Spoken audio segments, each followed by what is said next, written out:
tao na nananalig kay Kristo. Alleluia, alleluia.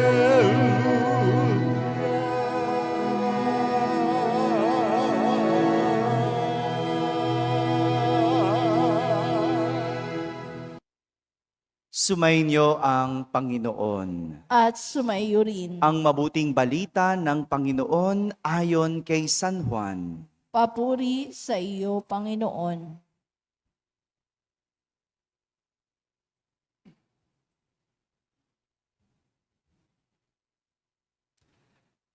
Noong panahong iyon, sinabi ni Jesus sa mga tao, "Ako ang pagkaing nagbibigay buhay.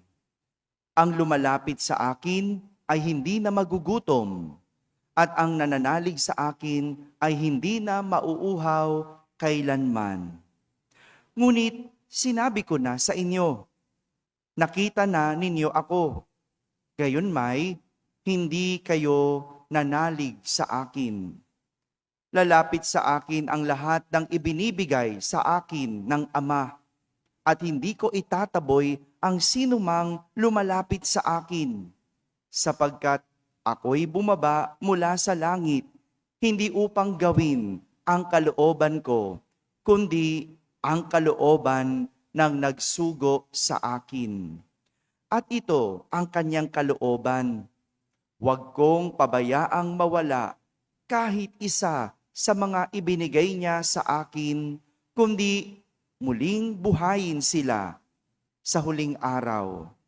Sapagkat ito ang kalooban ng aking Ama, ang lahat ng makakita at manalig sa anak ay magkaroon ng buhay na walang hanggan, at sila'y muli kong bubuhayin sa huling araw." Mga kapatid, ang mabuting balita ng Panginoon. Pinupuri ka namin, Panginoong Hesukristo. Umupo ang lahat at makinig sa homilya. Magandang umaga po sa inyong lahat. Magandang umaga sa mga nasa barangay, sa mga nasa tahanan, at sa mga nagsisimba via online. Isang magandang araw po sa inyong lahat.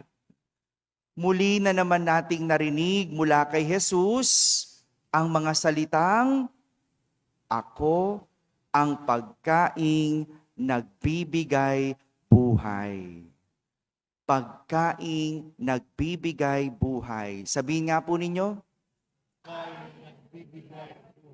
Una nating narinig yan kahapon. Kahapon, sinabi ito ni Jesus at inulit niya muli ito ngayon. Pero dismayado si Jesus. Dahil ayon sa kanya, nakita na ninyo ako. Gayunmay, hindi kayo nanalig sa akin. Dismayado si Jesus kasi nakita na nila siya pero hindi pa rin sila nanalig kay Jesus.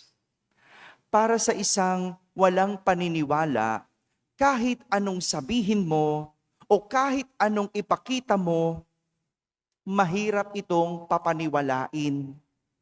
Sadyang mahirap papaniwalain ang taong ayaw maniwala.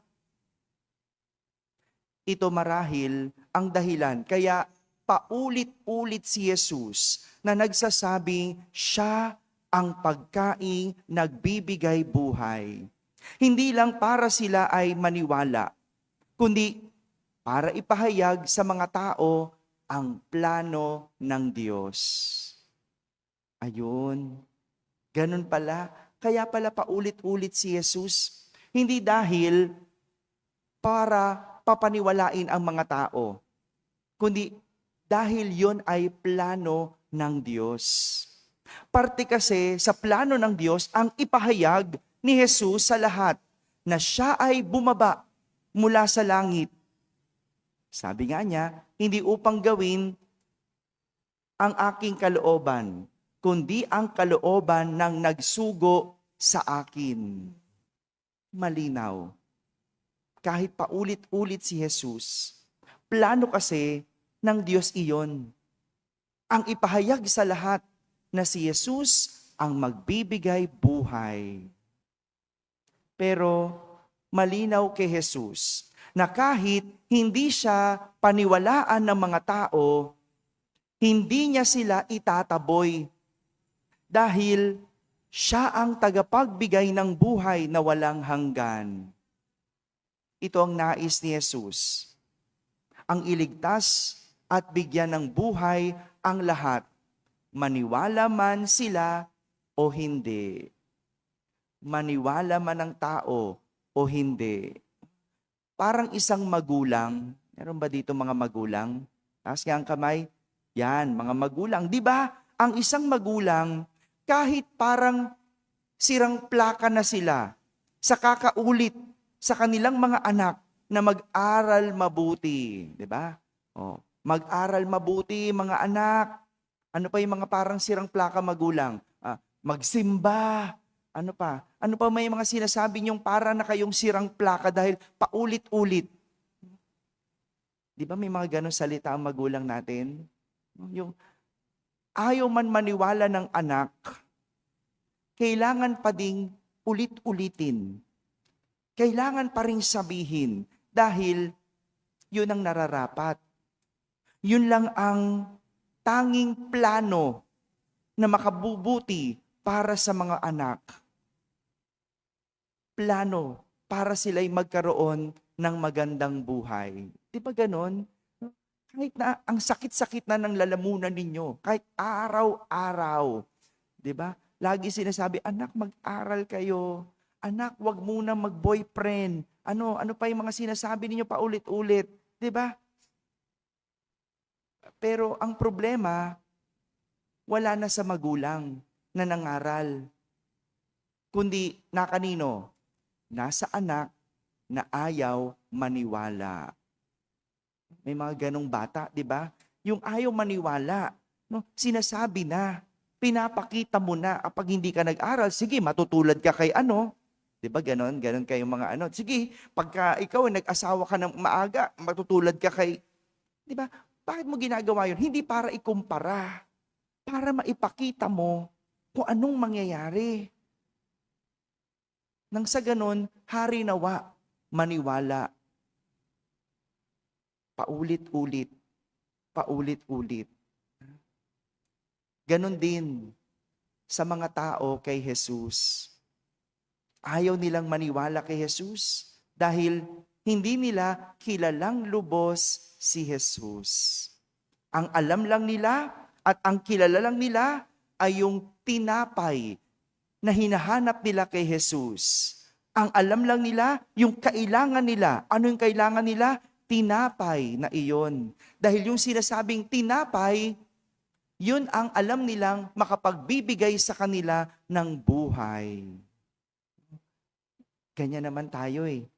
Ang alam mo lang, yung magbibigay sa'yo ng buhay. Kaya wala ka ng ibang alam. Wala ka ng ibang pinaniniwalaan. Ang alam mo lang, kailangan pera para makapagbigay ng magandang buhay. Ano pang alam ng iba? Alam ng iba, sugal. No? Dito sugal. No? Yan ang alam nila. No? Kahit magdamagan sa sugal, hindi inaantok. Pero pag nagsimba, no, sa ngalan ng Ama pala, nakapikit na. Di ba? Ano pang alam ng iba? Trabaho. Wala nang ginawa kundi magtrabaho. Bakit? Yun lang alam na makapagbibigay ng bagong buhay o magandang buhay. Pero sinasabi ni Jesus, ako ang pagkaing magbibigay buhay. Mabuti pang tinapay. Marami silang alam. Pero kay Jesus, wala silang halos nalalaman. Kaya nga, kahit kinakausap na sila ni Jesus, tinapay pa din ang bukang bibig. Naalala niyo yung tinapay? Yung Biyernes, yung pinarami ni Jesus, yung kinain nila, yung nagpakabusog sila, yun ang alam lang nila. Yun ang nilalapitan lang nila. Yun ang dahilan kung bakit sila lumalapit kay Jesus. Pero hindi dahil kay Jesus. Kaya naman si Felipe, sa ating unang pagbasa, wala siyang ibang bukang bibig kundi si Jesus. Walang ibang bukang bibig kung hindi si Jesus. Kaya nga, gano'n na lang siya mangaral. Pumupunta siya sa iba't ibang lugar para ipangaral ang pananampalataya kay Jesus, na siya ang dapat pakinggan ng marami, na siya ang dapat paniwalaan ng lahat. Bakit ganon si Felipe? Kasi gusto ni Felipe maligtas din ang lahat. Di ba ganon? Kapag gusto mo ibahagi sa iba yung nakuha mo, yung nararanasan mo, ibabahagi mo. Hindi ba? Kaya nga marami nagpapatotoo tungkol kay Jesus. Kasi gusto nila ang ibang tao din maligtas. Ang ibang tao din maniwala. Hindi lang basta maniwala, kundi para maranasan ang kanilang nararanasan. Ito ang mayroon si Felipe. Kilala niya si Jesus. Kilala niya ang magagawa at maibibigay ni Jesus. Kaya naman maraming nagawa si Jesus sa kanyang buhay. At nagkaroon siya ng bagong buhay. Ito yung maganda sa paniniwala. Ang tao nagbabago ng buhay. Kapag naniwala sa Diyos, nagbabago ng buhay. Hindi pwedeng naniniwala ka kay Jesus, pero luma ang iyong buhay. Hindi pwedeng naniniwala ka kay Jesus, pero hindi mo bukang bibig si Jesus. Hindi pwede yun. At kabalintunaan yon, no? Dapat kapag ikaw ay naniniwala kay Jesus, nagbabagong buhay. Paano magbagong buhay? Tatanggapin si Jesus sa iyong buhay. Mga kapatid, ang pagkilala kay Jesus, ang susi sa ating paniniwala. Makikilala lang natin si Jesus kung tatanggapin natin siya sa ating buhay. Dahil kapag kilala at tanggap natin si Jesus, magiging buo at matibay ang ating paniniwala. Amen? Amen.